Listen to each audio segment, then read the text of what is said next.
events of the Iran-Iraq War.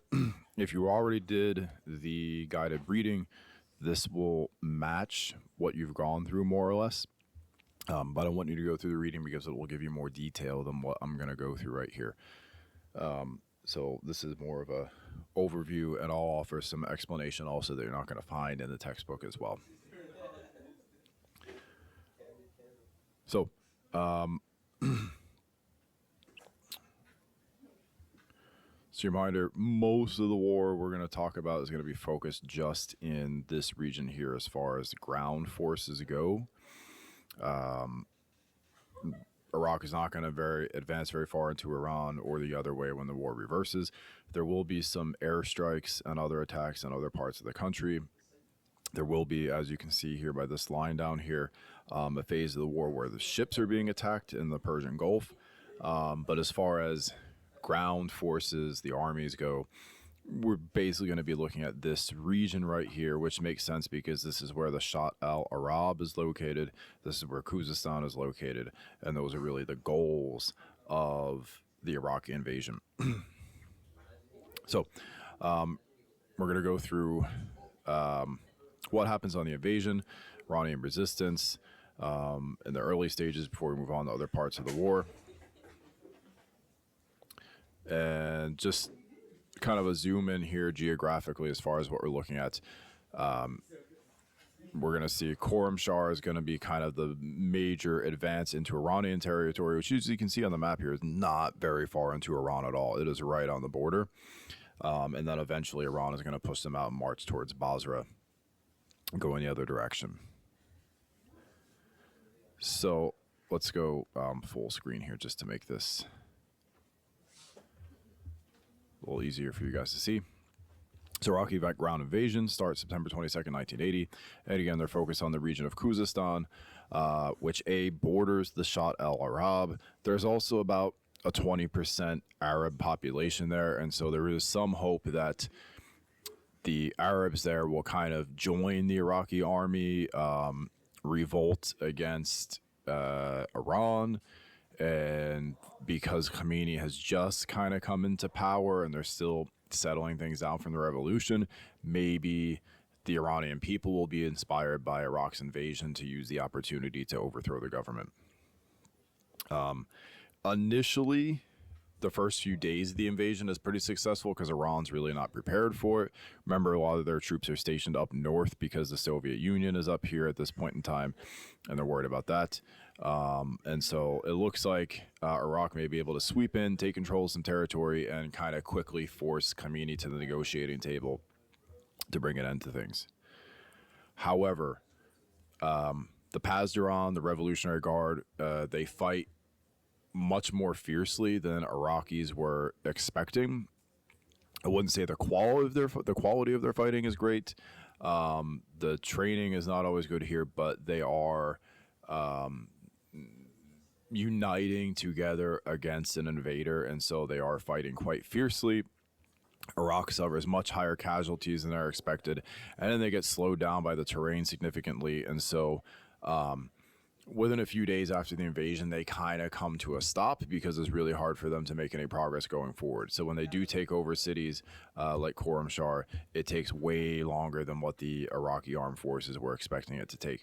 And on top of it, because Iran's really not prepared for this, the Revolutionary Guard, the regular Iranian army, they're not communicating with each other. And so there's problems they're dealing with there as well. So at the Battle of Khorramshahr, Iraq does eventually manage to take over the city. It takes a few weeks. And Iran will eventually take it back over. And the fact that it took so long really helps to boost Iranian morale. And this is really where the Iraqi invasion stalls out. And this falls into a stalemate after this. And so while they're kind of stuck in Khorramshahr, I would kind of use the analogy of like you're watching a football game, right? And we hit halftime. Both sides have time to re-strategize, regroup, think about what they're going to do. And so now that Iran is not surprised by the invasion anymore, They're going to create the Supreme Defense Council. They're going to come up with some new plans. They're going to start training better. They're going to work on the coordination between the army and the Revolutionary Guard, or the Pasdaran. And so when the stalemate kind of breaks, Iran is going to have the upper hand, and they're going to start driving Iraqis out of the country. There is a major tank battle that happens at this time. It is devastating for Iran. They lose about 250 tanks, and remember, because they don't really have any allies.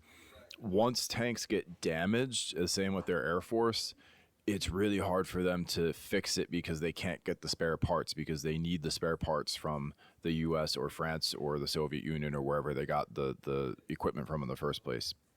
So the Battle of Desful is really devastating for Iran as far as being able to use tanks, because the amount that they are going to lose in that battle. In addition, they lose a bunch of armored personnel carriers, a bunch of infantry fighting vehicles.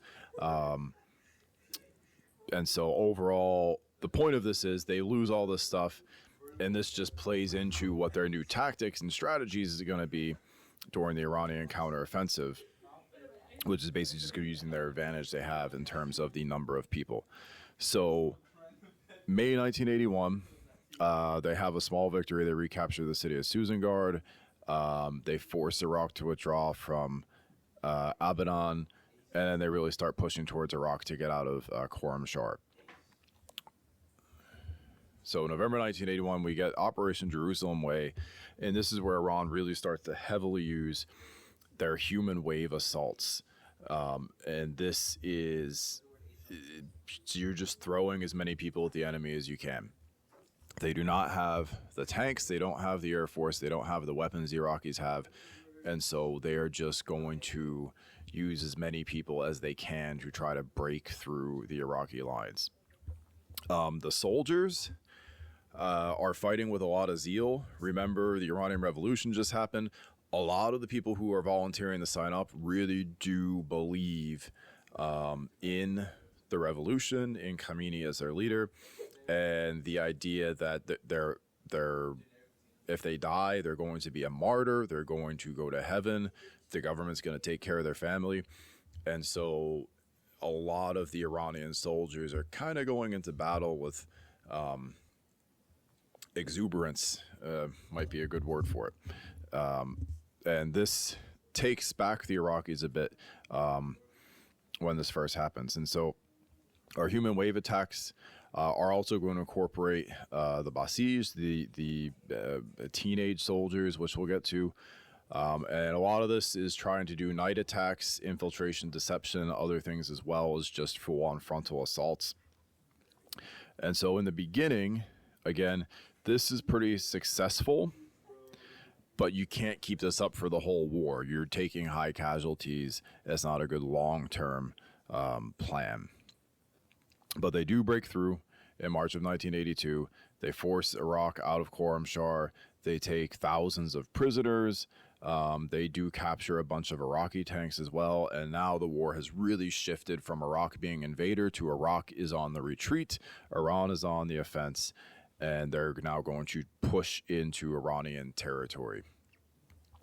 Right, they have a morale boost. And now the goal for Iran also shifts. Originally, the goal in the war is simply get Iraq out. But now that they have the momentum, the goal becomes overthrow Saddam Hussein, spread the Islamic Revolution to Iraq, and install a government there that's going to be similar to what they have in Iran. So they're now going to march towards Basra, which is in Iraq. And this is where we go into another period of stalemate, which is more or less what the rest of the war is going to look like on the ground. This is basically World War I. Iraq digs trenches, right? These tunnels in the ground, essentially. They are way better equipped and armed. They put minefields out to protect the trenches. And so Iran is going to be charging at them. They've got to get through minefields. Iraq is also going to be launching chemical weapons at them. And it's really hard for Iran to advance, but Iraq is also dug in defensive positions, and so it's really hard for them to move anywhere as well. And so this brings us to more on our human waves attacks. So first of all, the Basis, these teenage soldiers, right? They're recruiting people as young as 12. And they have a lot of numbers. It's really hard to get an exact number here, but somewhere close to 1 million people in Iran are going to volunteer to be sent to the front over the course of the war. But in general, they get maybe 1 or 2 weeks of training. They're not very well equipped, and this is not ideal. I guess in Iran's case, it's the essential in the moment because they're in the middle of a war, and maybe what else are they going to do?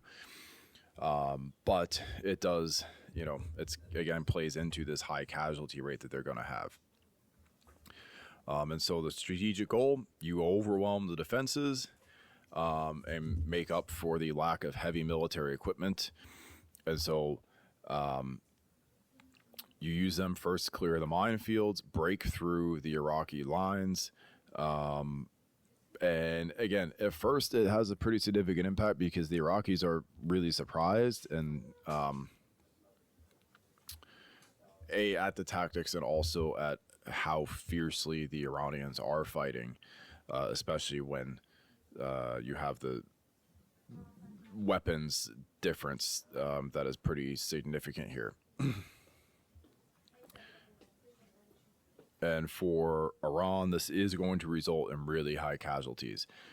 Their official government statistics only put it at about 200,000 people, but if you look at outside information, low numbers are like 500,000, high numbers are closer to 1 million, so their casualty rate is going to be really, really high over the course of the war. Human wave attacks, very high casualty rate, works in the beginning of the war, but you'll notice most of the major ones that happen are early in the war because they can't continue it at that rate because they're just losing too many people due to those tactics.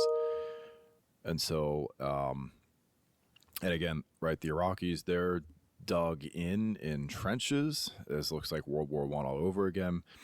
And so the Iranians can't get past them because they're in a good defensive position and they have tanks, mortars. They're doing strafing with air superiority, but the Iraqis are also not in a position to advance forward either because they're dug into defense positions. And so most of the rest of the war is going to be characterized, as far as the ground war goes, as basically a stalemate a few miles into Iraq. There'll be a little bit of shifting here or there, but there's not really much movement going on.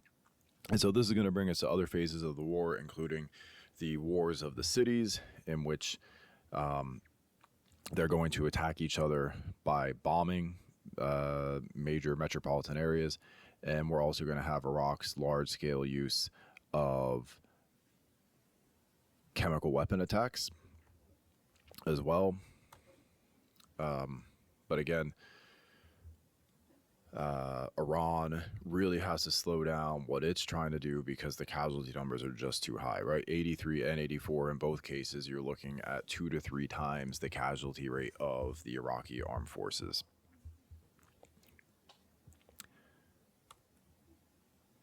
And so this brings us to the use of chemical weapons. These are outlawed by numerous different treaties and agreements, but Iraq is going to use them quite substantially during the war. And the goal here is basically to terrorize the Iranian civilian population into pressuring the government to bring the war to an end. And so it starts with tear gas, which that itself is not a chemical weapon. It's annoying. If you join the military, you will have to go through a tear gas experience, but it's not illegal. Mustard gas, sarin, cyanide, things like that, those are all major violations of all kinds of agreements. And Iraq is going to use them pretty heavily against the Iranian civilians. They're also going to use them against the Iranian military. They're even going to use them against their own civilian population in the Halabja massacre, in which Iraq uses chemical weapons against the Kurdish population in northern Iraq towards the end of the war as well. And these are a major problem for Iran in terms of the psychological impact. Chemical weapons, it's not like dropping a nuclear bomb where you're going to just instantly wipe out a ton of people. But the way in which they kill or harm people is terrifying. So mustard gas, which is what Iraq uses most commonly, is a blistering agent. And if it touches your skin will blister. If it touches your eyes, they will blister and you may go blind. If you inhale it, it'll blister your lungs. And if it doesn't kill you, it will cause lifelong breathing problems. And so it's one of these things, the chemical weapons, again, they're not going to be responsible for a large number of deaths in comparison to the actual just normal fighting that's going on. But it does put a significant element of fear among the Iranian population. So this is a video, you can play this on your own. I'm not going to play it in the middle of the recording here, on Sardasht, which is a city in Iran where chemical weapons were used. I would look at that to get some insight into the impact that had on the population. And so that is one strategy that Iraq is going to use to try to wear down the population of Iran. Side note to that also, other countries are very well aware that it's happening. Everybody just acts like it's not because everybody's so opposed to Iran winning the war. The U.S. even supplies Iraq with the ingredients needed to make the chemical weapons. And everybody just kind of turns a blind eye to it while the war is going on. So, War of the Cities, another effort to kind of wear down the civilian population. Iraq is going to use its air superiority to bomb major metropolitan areas like Tehran, Qom, other major cities. Iran will retaliate to some extent against Baghdad and other cities, but they don't have near the Air Force capability because, again, they have no allies, where Iraq is being supplied by major Western powers. So it has certainly more of an effect on the Iranian population than it does on the Iraqi population. However, neither of these are going to in themselves bring the war to an end. And there's a few reasons for that, but one of them we have to bear in mind is the leaders of both of these countries are authoritarian leaders, and these are the type of people who can't look bad and they can't come out as a loser on something like this. So neither of them are really going to be willing to cave and bring the war to an end unless they can somehow spin it as a victory to the people at home. And so foreign intervention is going to increase as the war goes on. Again, Iraq, they're being supplied by a bunch of countries.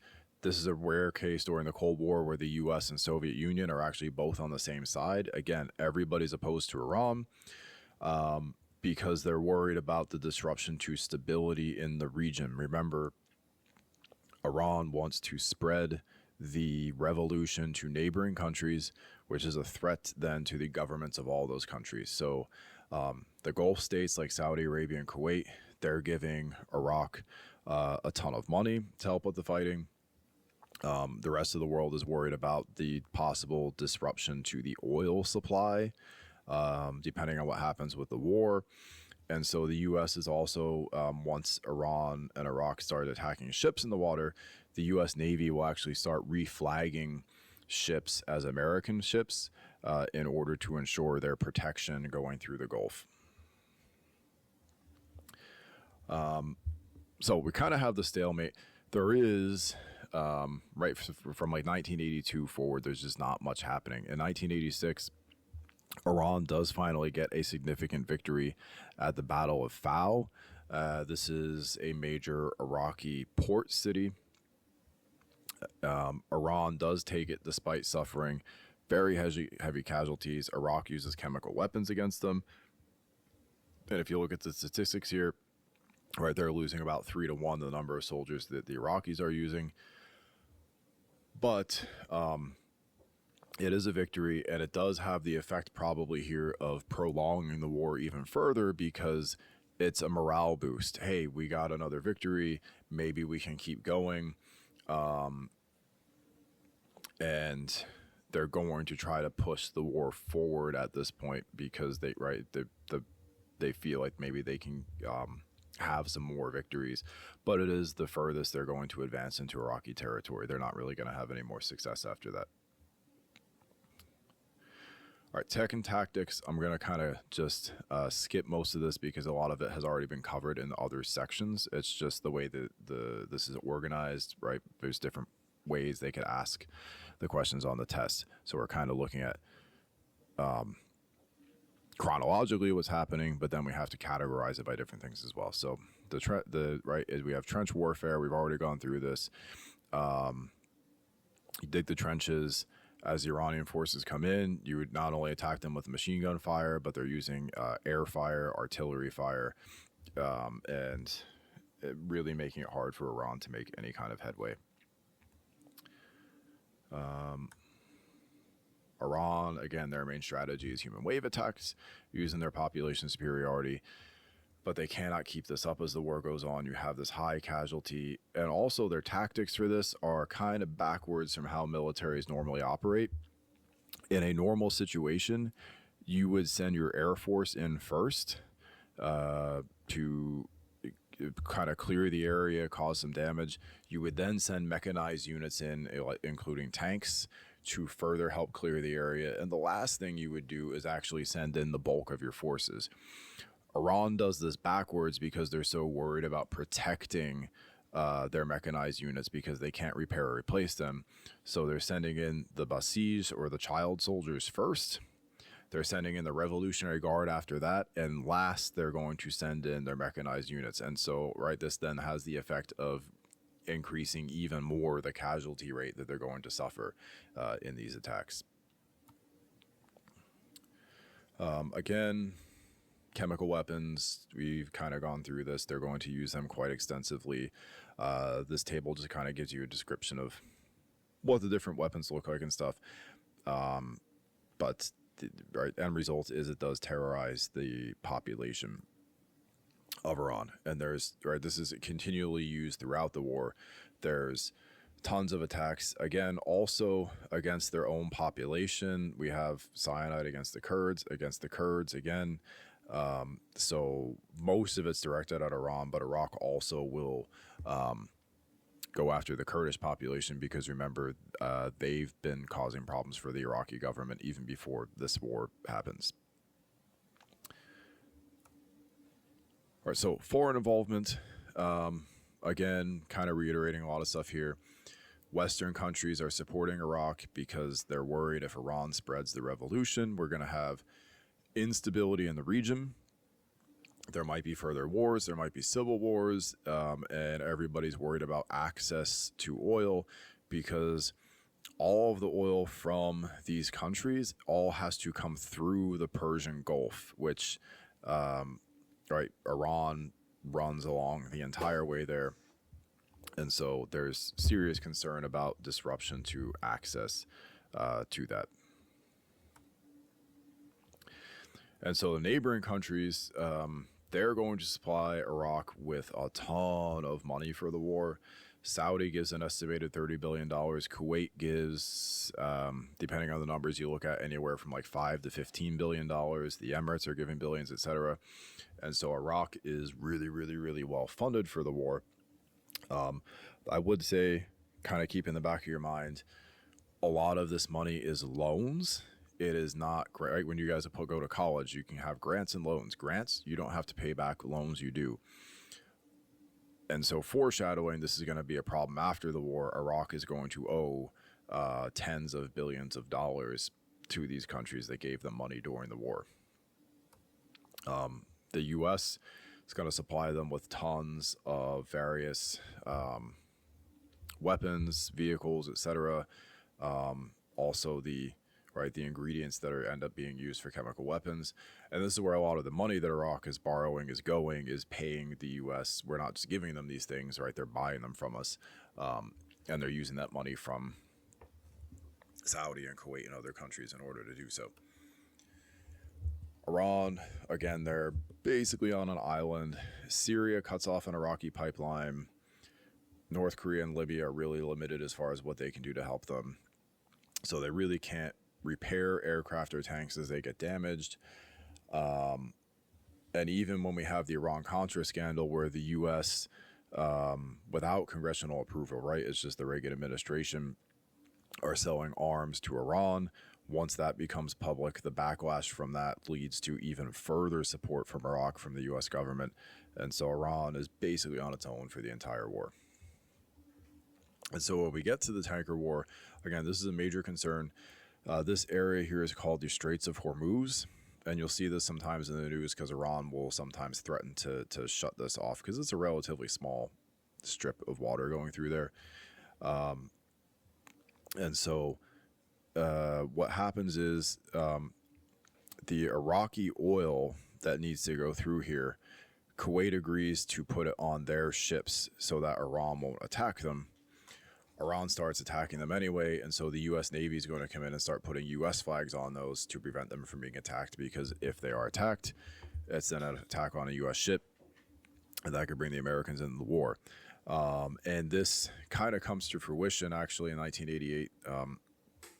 Operation Praying Mantis wipes out half of the effective Iranian Navy in a 24-hour period. There's a U.S. Navy ship that hits a sea mine. It doesn't sink, but it's pretty well damaged. And so the U.S. response to that is a coordinated sea and air attack that just obliterates the Iranian Navy, basically making it impossible for them to continue the tanker warfare going forward. This is a short video clip here that gives you some information on that. There's tons of videos you can look at that go way in depth. But that pretty much puts an end to the tanker war once that happens. And the foreign impact will have a really significant impact on bringing the war to an end here, because now we have, first of all, the U.S. gets involved and takes out a bunch of Iranian naval capability. And then July 1988, after we're already having a lot of push for a ceasefire to happen, there's an incident where Iran Air Flight 655, this is a passenger flight going from Iran to, I think it's Abu Dhabi, gets shot down by the U.S. Navy. Whether it should have been shot down or not, whether they should have known it was a passenger plane, it's one of these things. You could look at 10 different versions of events to get 10 different answers to this. It's really hard to say, but the end result is it actually gives the Iranian government a way out of the war, essentially, because now it's really starting to look like if the war doesn't come to an end, the U.S. may directly become involved. And so it gives Khamenei an out, because he can basically make that argument to the people of Iran. They're not signing the ceasefire because they're losing the war to Iraq. They're signing the ceasefire because they're afraid the U.S. is going to come into the war as well. So the last few slides here on the home front. Iran basically is focused on a total war strategy during the war. And what that means is, because they have no allies, they got to do this all on their own. Everything has to be directed at the war. Everybody's going to have their paychecks deducted for a tax to help fund the war. They're encouraging people to donate anything they can in order to help the war effort. So food, money, any kind of supplies, stuff that could be melted down, because they basically have almost no imports coming in. Everything has to be focused on war production. And right, they're going to use all the propaganda they have to really focus this as a religious struggle to defend and spread the revolution. In the early years, this is pretty effective, but I mean, any war, the longer it drags on, the more unpopular it's going to become. But in this case, with the high amount of casualties we have, the stories of massacres, and then the rapidly rising unemployment that happens, by the time the war comes to an end, like, the Iranian population is really against it at this point. They're running out of people to join the military, because everybody that would volunteer does so in the early years of the war. They can't stop the missile attacks happening, and so they're by the time the ceasefire actually happens, Khamenei just, at that point really is just looking for a way that he can sign it without losing face, essentially. In Iraq, the early years of the war are pretty normal at home. They have all this money saved up from the 1970s with the nationalization of oil. So they're spending on the military, spending on consumer goods. They're continuing all of their construction projects, everything. They're carrying on like everything's normal. There are blackouts for a short period of time early in the war. And what that means is like, while before Iran's air force was totally weakened, they would do blackouts in major cities at night to avoid being able to be easy targets by any kind of bombing campaigns. But even after the first year or two of the war, they lift that because Iran's air force becomes pretty ineffective. They take care of the families of the military very well. And this is a very conscious effort, by the way, because if you remember, majority of the population is Shia, but you have that Sunni government, which means also the majority of the military is Shia. So they're very conscious of making sure they take very good care of them because they don't want the military to turn against the government of Iraq. So they're pretty generous with what they're giving to the families of soldiers who are killed in combat in order to maintain support of the population.